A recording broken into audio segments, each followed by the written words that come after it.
विपत्ति में डूबल हमर नैया से कहूँ न लगा दिया पार यौदानी, कहूँ न लगा दिया पार यौदानी।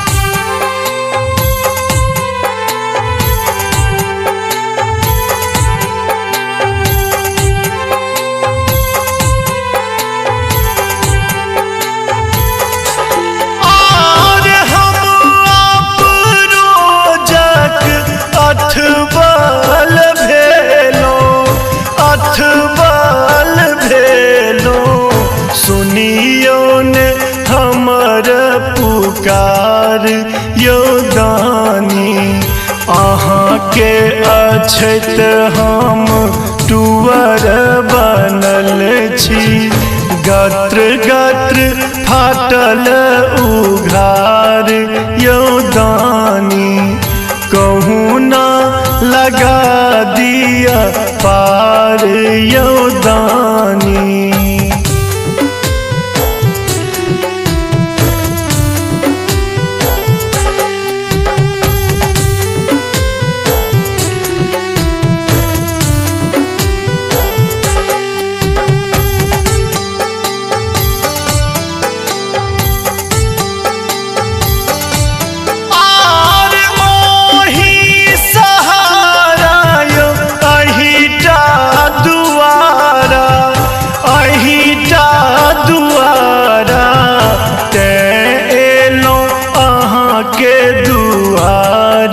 यौदानी ओही भरोसे जिंदगी हमर सौंप देलो जिंदगी के भार यौदानी, कहूँ न लगा दिया पार यौदानी।